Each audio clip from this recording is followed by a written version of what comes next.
11వ అధ్యాయము, సామెతల గ్రంథం 11వ అధ్యాయము 24వ వచనం చదువుతున్నాను. పదే 10 నిమిషాలు. సామెతలు 11:24. వెదజల్లి అభివృద్ధి పొందువారు కలరు, తగిన దానికన్నా తక్కువ ఇచ్చి లేమికి వచ్చేవారు కలరు. ప్రభునందు ప్రియులారా, చదవబడినటువంటి లేఖన భాగమును గురించి ఎన్నో ప్రసంగాలు చేయొచ్చు. అయితే ఇది చదవంగానే మీ మనసులో కదిలినటువంటి ప్రేరేపణ వాక్యం మాత్రం నేను చెప్పాలి. చాలామందికి వచనం చదవంగానే దేని గురించి చెప్పాలి? దేని గురించి చెప్పాలి? శ్రీక దశంభాగాలు, కానుకలు, కృతజ్ఞతార్పణలు, ప్రథమ ఫలాల గురించి చెప్పాలి. కానీ నేను చెప్పాలి. ఎందుకు చెప్పనంటే దాంతో మనకు పని లేదు. అంటే ఎందుకు పని లేదు? ఒకప్పుడు పని ఉంది చాలా, ఇప్పుడు పని లేదు. ఎందుకు లేదు? ఇప్పుడు ఏమన్నా ఫారెన్ ఫండ్ వస్తుందా అంటే ఏం రావట్లా. ఈ 13 సంవత్సరాల నుంచి నాకు అలవాటు అయిపోయిన ఒక అలవాటు ఏంటంటే, 13 సంవత్సరాల్లో పాస్టర్ గారు నేను కలిసి ఒక పూట తిన్న రోజులు ఉన్నాయి, చలేస్తే స్వెటర్ కొనుక్కోలేని రోజులు ఉన్నాయి, వర్షం వస్తే జాకెట్ కొనుక్కుని స్తోమత లేని రోజులు చూసాం. ఆ దినాల నుంచి దేవుడు ఏం చేశాడంటే, నా పని నువ్వు చెయ్యి, నీకేం కావాలో నేను నీకు ఇస్తాను. అది సంఘంలో ఉన్న విశ్వాసుల దగ్గర నుంచే ఇస్తానా, లేదా బయట నుంచి ఇస్తానా, ఎక్కడి నుంచి ఇస్తానో నీకు అనవసరం. నేను ఫస్ట్ నుంచి నువ్వు ఏదైతే ఎక్కువసార్లు చదివావో, నేను ఎక్కువసార్లు చదివినటువంటి బైబిల్ గ్రంథంలో పుస్తకాలు, 1 ఎస్తేరు, 2 దానియేలు. నా బాధ కలిగినప్పుడల్లా నేను పట్టుకోగానే నా చేతికి వచ్చే బుక్ ఎస్తేరు. అది చదివినప్పుడు అందులో ఉన్నటువంటి దేవుడు చేసిన కార్యాలు చూసి ఎక్కువసార్లు అదే చదివా. అందులో నాకు బాగా నచ్చినటువంటి విషయం ఒకటి, మొర్దెకై ఎస్తేరుతో చెప్పిన మాట, సహాయము ఈ దిక్కు నుండి కాకపోతే మరొక దిక్కు నుంచి దేవుడు పంపిస్తాడు, కానీ నీవును నీ ఇంటి వారు నశించెదరు అని ఎస్తేరుకి చెప్పిన మాట, మొర్దెకై చెప్పిన మాట నేను చాలా బలంగా నాలో నాటుకుంది. అందుకనే సేవకు వచ్చిన నాటి నుంచి నా దగ్గర, నా ఎదురుగుండా కూర్చున్న వాళ్ళు నాకు సహకరించకపోయినా, ఎక్కడో దూరదేశంలో ఉండి 2000 రూపాయలు పెన్షన్ తీసుకొని అందులో 200 పంపించినటువంటి తల్లులు ఉన్నారు. ఆ దినాన నేను పట్టుకున్నప్పుడు అవి పట్టుకొని వాళ్ళు ఇస్తుంటే, అమ్మ ఇవి మీ పాస్టర్ గారికి ఇవ్వాలి, నాకెందుకు ఇస్తున్నావంటే, అవి పాస్టర్ గారికి ఇచ్చేసానయ్యా, ఇంకొక దశంభాగం తీసి నీకు ఇస్తున్నాను అన్నప్పుడు కళ్ళంట నీళ్లు గారినాయి నాకు. అప్పుడు అనుకున్నా, నేను బ్రతికుండగా, నా కంఠంలో ప్రాణం ఉండగా, నా శరీరంలో ఓపికన్నంత వరకు ఈ దర్శనం కొరకు, దేవుని సేవ కొరకు యథార్థంగా చేసి చచ్చిపోతా. నిష్కపటమైన సేవ మాత్రం నేను చెయ్య అని నిర్ణయించుకున్నాను. ఆ నిర్ణయం ప్రకారం ఆనాటి నుంచి ఈనాటి వరకు ఈరోజు ఈ అవసరం ఉందంటే ఎట్నుంచి నాకు వస్తాయో తెలియదు నాకు. కాబట్టి దేవుడు అలాగున ఈ అవుట్రీచ్ పరిచయ కొరకు దేశాలు వెళ్ళాను, రాష్ట్రాలు వెళ్ళాను, మరి అనేక ప్రాంతాలు తిరుగుతున్నాను. తిరుగుతానే మళ్ళీ ఇక్కడ సంఘ పరిచర్య చేస్తున్నాను. చేస్తూనే 30 మందితో టచ్లో ఉంటాను. అందుకని చెప్పాను, ఎవ్వరు ఏం చేసినా సరే తొందరపడి చెయ్యొద్దు, నన్ను అడిగి చెయ్యండి. ఎందుకంటే అనుభవంలోకి దేవుడు తీసుకొచ్చాడు కాబట్టి. 53 ఏళ్ళు ఎన్నో అనుభవాల్లోంచి బయటకు వచ్చాను. ఏదో కొంచెం మీకు ఉపయోగకరంగా ఉంటుందని. చాలామంది అయ్యగారు నియమిస్కిస్తాంలే అని చెప్పని వాళ్ళు సొంత ప్రయత్నాలు చేసి బోల్తా పడిన వాళ్ళు, తర్వాత బాధపడిన వాళ్ళు ఉన్నారు. అది వేరే సంగతి, నాకైతే అనవసరం. అయితే సంఘ విషయంలో, పరిచయ విషయంలో నేను ఈ వచనానికి ఆ సంగతి అసలు నేను చెప్పా. కానీ ఒకటి గుర్తుపెట్టుకోండి, వెదజల్లడం అంటే డబ్బులే కాదు, వెదజల్లేది డబ్బులే కాదు. ప్రభునందు ప్రియులారా, మనకు ఇచ్చినటువంటి విశ్వాసమును వెదజల్లచ్చు. అవునా? అపోస్తుడైన పౌలు రోమీలకు రాసిన పత్రిక 1వ అధ్యాయము, చాలా జాగ్రత్తగా, కానీ ఈ సబ్జెక్టు పట్టుకుంటే గంటన్న చెప్పాలి, కనీసం గంట చెప్తే సమృద్ధిగా ఉంటుంది. కానీ నేను 10 నిమిషాలే అన్నాను, 10 నిమిషాలు నేను ముగించేస్తా. చూడండి, రోమీలకు రాసిన పత్రిక 1వ అధ్యాయం 8వ వచనంలో, మీ విశ్వాసము సర్వలోకమున ప్రచుర చేయబడుచుండుటను బట్టి చాలు, అసలు మనకి వచ్చేసిన సబ్జెక్ట్. వెదజల్లని డబ్బులు ఒకటేనా? నీ విశ్వాసము సర్వలోకము ప్రచురము చేయుచుండును బట్టి అన్నాడు. అంటే మన విశ్వాసం ఎట్లాగా ఉండాలి? నేను చాలా ఈ విషయంలో మిమ్మల్ని బట్టి నేను చాలా ఆనందంగా ఉన్నాను. ఎందుకంటే లాస్ట్ టైం అయ్యగారు ఒక పిలుపునిచ్చినప్పుడు మనకున్న 1400 సంఘాల్లో మన సంఘము అగ్రగణ్యగా నిలబెట్టి దేవుడు చేసిన కార్యాన్ని బట్టి ఆలోచన సభలో నిలబెట్టి అయ్యగారు మాట్లాడినప్పుడు నాకు చాలా ఆనందం వేసింది. ఎవరిని బట్టి? సంఘమును బట్టి. మీ విశ్వాసము అంటే ఏంటి? విశ్వాసం అంటే ఏంటి? అది కూడా చెప్పాలి మరి. ఎందుకు విశ్వాసం అంటే ఏంటి? విధేయత. హెబ్రీయులకు రాసిన పత్రిక 3వ అధ్యాయం, అపోస్తుడైన పౌలు హెబ్రీయులకు రాసిన పత్రిక 3వ అధ్యాయము 18-19 వచనాలను బట్టి తన విశ్రాంతిలో ప్రవేశింపరని ఎవరిని గురించి ప్రమాణము చేసినో అవిధేయులైన వారిని గురించే కదా. కాగా అవిశ్వాసము చేతనే. ఇప్పుడు ఈ 2 వచనాల్లో భావాన్ని మీరు జాగ్రత్తగా గుర్తుపెట్టుకోండి. మీరు ఆ వచనం చూసి నాకు సమాధానం చెప్పండి. ఎవరిని గురించి ప్రమాణం చేశాడు దేవుడు? అవిధేయులను గురించి. ఎందువల్ల ప్రవేశింపలేకపోయారు అంటే అవిధేయత ఈజ్ ఈక్వల్ టు, అప్పుడు విధేయత ఈజ్ ఈక్వల్ టు అంటే విశ్వాసము సర్వలోకము ప్రచురం చేయబడుటను బట్టి. అంటే విశ్వాసం అంటే ఏంటి? విధేయత. దేనికి? వాక్యమునకు, క్రీస్తునకు, సంఘమునకు, దైవజనునకు విధేయత కలిగిన వాడు. నేను ఒక మాట ప్రకటించి ఆ రోజున అయ్యగారు ఒక పిలుపునిచ్చారు, బాబు మరి మనం అర్జెంటుగా మన వంతు మనము ఏదైనా చేయాలి. అదేంటి అయ్యగారు దశంభాగాలు ఇస్తున్నాం, ఇంకా ఇవ్వాలా అని అంటే యేసు ప్రభువు వారు చెప్పారు, నా నిమిత్తమును సువార్త నిమిత్తమును అన్నాడు. అంటే 2 ఉన్నాయా? ఒకటేనా? అరే ఎప్పుడు దాకా సువార్త అనుకుని దశంభాగం ఒకటే ఇస్తున్నాము, నా నిమిత్తం కూడా ఉందా? చూద్దాం. మార్కు సువార్త 10వ అధ్యాయం చాలా క్లారిటీగా జాగ్రత్తగా చదవాలి. అందుకనే వాక్యాన్ని స్పీడ్గా చదువుకుంటూ వెళ్ళిపోతే సబ్జెక్ట్ అర్థం కాదు. మార్కు సువార్త 10వ అధ్యాయము 28-29 వచనాలలో పేతురు, ఇదిగో మేము సమస్తమును విడిచిపెట్టి నిన్ను వెంబడించుతామని ఆయనతో చెప్పసాగినందుకు యేసు ఇట్లనెను, నా నిమిత్తమును సువార్త నిమిత్తమును ఇంటినైనను, అన్నదమ్ములైనను, అక్క చెల్లెలైన, తల్లిదండ్రులైన, పిల్లలనైన, భూములైనను విడిచిన వాడు ఇప్పుడు ఇహమందు హింసలతో పాటు 100 ఇండ్లను, అన్నదమ్ములను, అక్క చెల్లిండ్లను, పిల్లలను, భూములను రాబో లోకమందు నిత్య జీవమును పొందునని మీతో నిశ్చయంగా చెబుతున్నాడు. ఎంత పర్సెంట్? 100 రెట్లు అంట. అంటే దేనికి ఇవ్వాలా? నా నిమిత్తము సువార్త. నా నిమిత్తం అంటే ఏంటి? నా నిమిత్తం అంటే యేసు కొరకు. మరి సువార్త నిమిత్తం అంటే ఏంటి? అంటే పరిచర్య కొరకు. అంటే 2 ఉన్నాయి ఇక్కడ, ఒకటి కాదు. అందుకనే అపోస్తుడైన పౌలు గలతీ సంఘంలో వాక్యం చెప్పినప్పుడు ఆయనలో ఉన్నటువంటి ఒక బలహీనతను చూచి వారు ఏమాత్రము కొంచెం కూడా వెనదీయకుండా ఎలా చూశారంట? దేవదూత వలెను, క్రీస్తు యేసు వలెను అన్నాడా? పౌలు భక్తుని ఎలా చూశాడు? అలాగే చూశారా? దేవదూతలాగా యేసు క్రీస్తులాగా చూశాడా? అంటే ఇప్పుడు ఎవరు దైవజనుడు? ఎవరు? అపోస్తులుడు ఎవరు? ఒక దేవదూత, ఒక యేసు క్రీస్తులాగా చూడాలి వద్దా? ఇప్పుడు మరి సువార్త నిమిత్తమే నేను ఇస్తాను సార్ అంటే మరి నా నిమిత్తం అనే మాట ఏం చేస్తాం? అప్పుడప్పుడు యేసు ప్రభు అడిగినట్టు దైవజనుడు అడుగుతాడు, అయ్యా ఇగో ఒక పని ఉంది, ఒక పరిచర్య ఉంది, దాని కొరకు ఇలా జరిగింది, మీరందరూ నాకు సహకారులుగా ఉండాలి అని అంటే అప్పుడు అయ్యగారు పిలిపిస్తాడు.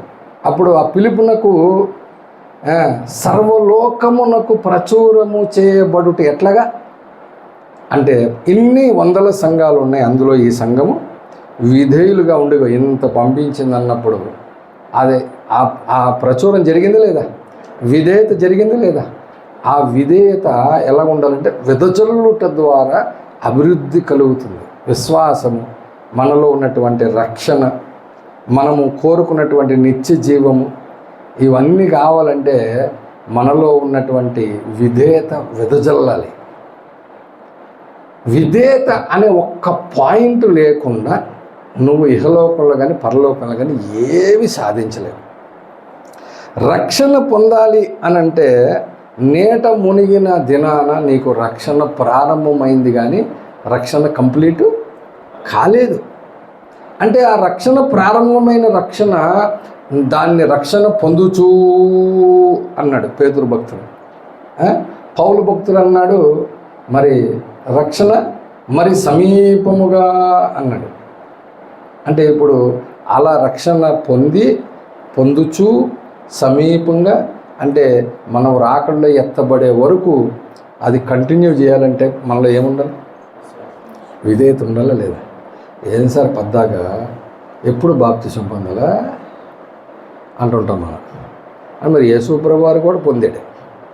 బాప్తిసం ఇచ్చి యోహానుతో ఒకసారి పొందాడు, రెండోసారి ఏమన్నాడంటే నేను పొందవలసిన బాప్తిస్మము ఉన్నది, దాని కొరకు నేను ఎంతో ఇబ్బంది. ఆల్రెడీ పొందేసావు కదా ప్రభువా, మళ్ళీ ఎందుకు అంటే పొందవలసింది ఉంది, అన్నాడు లేదా?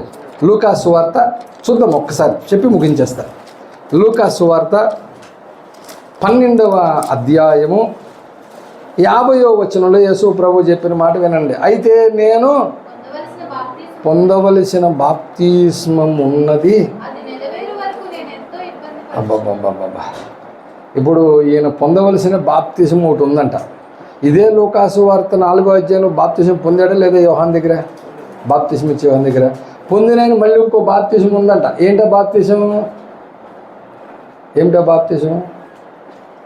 అన్నింటిలో ముందు చెప్తావు, ఇప్పుడు చెప్పు. ఏంటో బాప్తిసం? ఏంటో బాప్తిసము? యేసు పొందవలసిన బాప్తిసం ఏంటి? దానికి ఇబ్బంది పడుతున్నాడంట. ఇబ్బంది పడే బాప్తిసం చెప్పండి. ఇబ్బంది పడే బాప్తిసం పరిశుద్ధాత్మ బాప్తిసం అనమాకండి. మేడగదిలో ఎవ్వరు ఇబ్బంది పడలే, అందరూ చాలా హ్యాపీగా భాషలతో మాట్లాడారు. అగ్ని బాప్తిసం అనమాకండి. అగ్ని నాలుకల వలె వచ్చి వాలింది, ఎవరు కూడా బాధపడలేదండి. ఎవరు చెప్తున్నారు? లూకాసు వార్త 9వ అధ్యాయము 23వ వచనంలో యేసు ప్రభు వారు చెప్పాడు.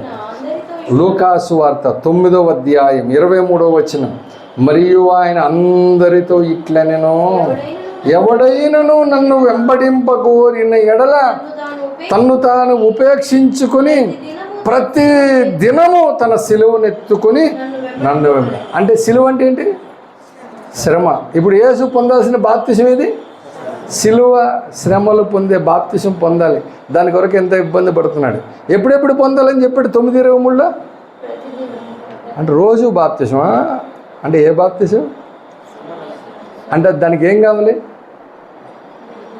ఎంత విధేయత కావాలండి. శ్రమలకు పొందాలంటే విధేయత కావాలా లేదా? మరి ఆ విధేయత రావాలంటే ఏం రావాలి? ఆ విధేయత రావాలంటే ఏం రావాలి? హెబ్రీయులకు రాసిన పత్రిక 5వ అధ్యాయం, అపోస్తుడైన పౌలు హెబ్రీయులకు రాసిన పత్రిక 5వ అధ్యాయం 8వ వచనంలో పౌలు చెప్పాడు, ఆయన కుమారుడయుండి. ఎంత తిరకాసులాగా ఉంది ఇది. ఇప్పుడేమో శ్రమలు పొందాలంటే ఏం కావాలి? విధేయత, విశ్వాసం ఉండాలన్న. ఇప్పుడేమో విధేయత కావాలంటే ఏం చేయాలి? అంటే ఇప్పుడు శ్రమలు అనేవి వస్తేనే కానీ విధేయత నేర్చుకోవడం కుదరదు. అందుకని ప్రతి ఒక్కరి జీవితంలో దేవుడు ఏం పెడతాడు? శ్రమలు అనేవి మనకు దేవుడు అనుగ్రహించిన అనుగ్రహము. అనుగ్రహం అంటే భార్య దొరికిన వానికే కాదు, భార్య దొరికిన వానికి మేలు దొరికిన అట్టివాడు యెహోవా అనుగ్రహం నొందినవాడని ఎవరి కాళ్ళు పెళ్లి చేసుకోవడం రెడీ అయిపోతున్నారు. ఆ తర్వాత నుంచి అసలైన అనుగ్రహం దొరుకుద్ది. ఏది? ఏమనుగ్రహం? శ్రమలు. ప్రభునందు పిల్లారా, ఆ శ్రమల ద్వారా యేసు ప్రభు వారు ఏం నేర్చుకున్నారు? విధేయత నేర్చుకున్నారు. కాబట్టి దేవుడు మనకు ఆ శ్రమలను అనుమతించినప్పుడు ఆ శ్రమల ద్వారా మనం కూడా విధేయత నేర్చుకొని ఆ విధేయత సర్వలోకమునకు ప్రచురించబడుట వల్ల నీకేం కలుగుతుందంటే అన్ను దినము నువ్వు శ్రమ పడడానికి ఇష్టపడతావు, బాప్తిజం పొందడానికి ఇష్టపడతావు. పడి విధేయత కలిగి తుదకు నీ రక్షణ పొందుచూ ఆఖరికి ఏమవుద్ది? సమీపంగా ఉందంట రోమా సంఘానికి చెప్పాడు. ఎవరికి సమీపంగా ఉంది? అపోస్తుడైన పౌలు రోమీలకు రాసిన పత్రికలో సమీపంగా ఉందని చెప్పాడు. చూడండి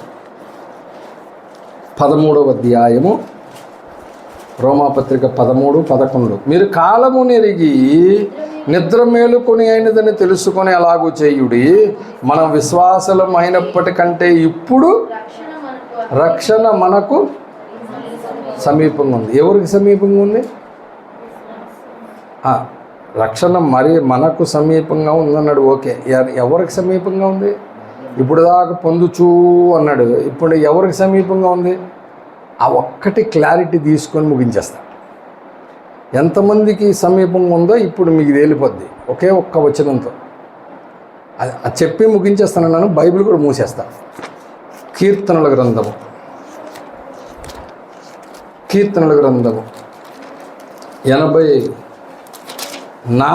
85వ కీర్తన 9వ వచనం చూడండి.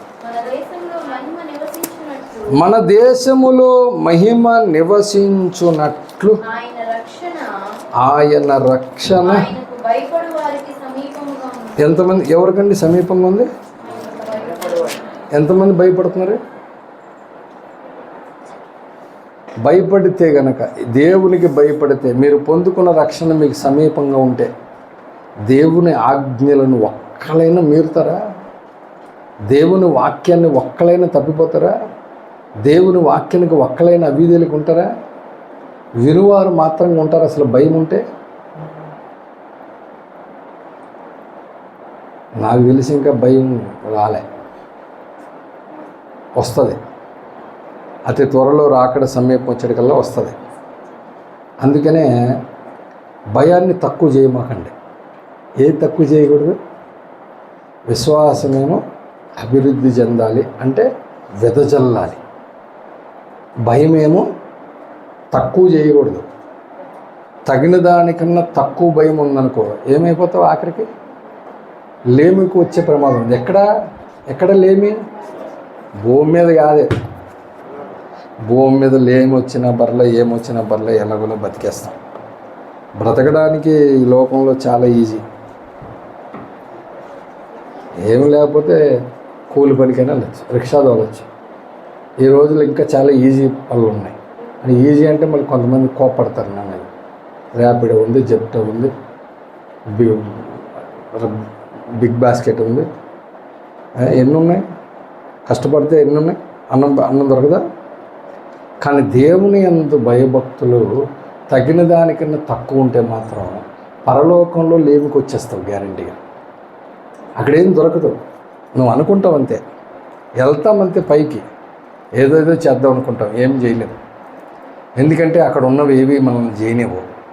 ఎందుకంటే పరలోకంలో ఉన్న ప్రతి ఒక్కటి మాట్లాడుతుంది. సింహాసనం మాట్లాడుతుంది, దీపస్తంభం మాట్లాడుతుంది, మందిరం మాట్లాడుద్ది, గుర్రాలు మాట్లాడితే అక్కడున్న ప్రతి ఒక్కటి మాట్లాడుద్ది.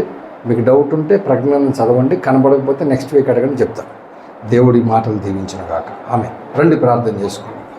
ప్రార్థనలో ఉందాం. చివరి ప్రార్థన ఆశీర్వాద ప్రార్థన ముగించుకుందాం. తర్వాత అందరం కలిసి ప్రేమ ఇందులో పాల్గొందాం. ప్రార్థన చేసుకుందాం. మహాపరిశుద్ధుడు, ప్రేమగల తండ్రి, నీ నామానికి స్తుతులు స్తోత్రాలు ప్రభువా. ఈ మధ్యాహ్నకాల సమయంలో మీరు మాతో మాట్లాడి హెచ్చరించి ఎలా నడవాలో మాకు నేర్పించినందుకు వందనాలు. మా విశ్వాసం వెదజల్లాలి. మా భయం తగిన దానికన్నా తక్కువ ఉండకూడదు. వెదజల్లినప్పుడు అభివృద్ధి కనబడుతుంది. తగిన దానికంటే భయం తక్కువ ఉంటే లేముకు వచ్చేస్తాం. అదే భయభక్తులు కలిగి ఉంటే ఉన్నతమైన బహుం పొద్దుకటి కృపణిస్తాం. అందుని బట్టి నీకు వందనాలు చెల్లిస్తున్నాను. చెరి వచ్చిన ప్రతి ఒక్కరిని నాయన వారి మాటలు, ఆలోచనలు, తలంపులన్నింటినీ వాక్యంతో నింపి హృదయంలో భద్రపరిచి నీరు కట్టి ఫలింపజేసి నీ సాక్షులుగా భూమి మీద నిలబెట్టుకోమని నాయన. ఇదిగో ప్రభా, మరి ఈ దినం సంఘం అంతటికీ ఆతిథ్యం ఇచ్చుటకు తన గుప్పులు విప్పినటువంటి నాతాను నాయన, తన తల్లిదండ్రులను, తమ్ముడిని, చెల్లిని, వారి కుటుంబ సభ్యులను మీరు ఆశీర్వదించండి అయ్యా. తను విప్పిన గుప్పులను ప్రతి రూపాయి విలువ కట్టండి. లక్షవంతులుగా తిరిగి నీ బిడ్డలకు ఉండి రావాల్సిన ఆధ్యాత్మిక భౌతికత నింపండి అయ్యా. సిద్ధపరిచిన హస్తాలను కూడా దీవించండి. తింటున్న వారికి శక్తి, బలము, ఆరోగ్యమునివ్వండి. నీ కృపలో భద్రపరచండి. ఆశీర్వదించండి తండ్రి. నీకు వందనాలు అయ్యా. నీకే స్తుతులు స్తోత్రములు చెల్లిస్తూ మరి వాక్యంతో మా హృదయం నింపుకొని మరి ఎవరు గమ్యస్థానాలకు వాళ్ళు, ఎవరింటికి వారు ఆయన క్షేమంగా వెళ్ళటానికి సహాయం చేసి మహిమ ఘనత ప్రభావం పొందమని చిన్ని ప్రార్థన అంగీకరించి దీవించమని నజరేయుడైన యేసుక్రీస్తు నామమున ప్రార్థించి అడిగి వేడుకొంచున్నాను పరమ తండ్రి. ఆమేన్. తండ్రి అయిన దేవుని ప్రేమ, ప్రభువైన యేసుక్రీస్తు వారి కృప, పరిశుద్ధాత్మిచ్చనైన సహవాసము ఇప్పుడు ఎల్లప్పుడూ రాకడ పర్యంత వరకు సదా తోడై ఉండి నడిపించునుగాక. ఆమేన్, ఆమేన్, ఆమేన్. యేసు రక్తమునకు జయం, శిలువ రక్తమునకు జయం. ప్రభు యేసు సంపూర్ణ విజయం కలుగునుగాక. ఆమేన్. అపవాది క్రియలకు అనంత నాశనం కలుగునుగాక. ఆమేన్. అందరికీ వందనాలు. Praise lord. యవన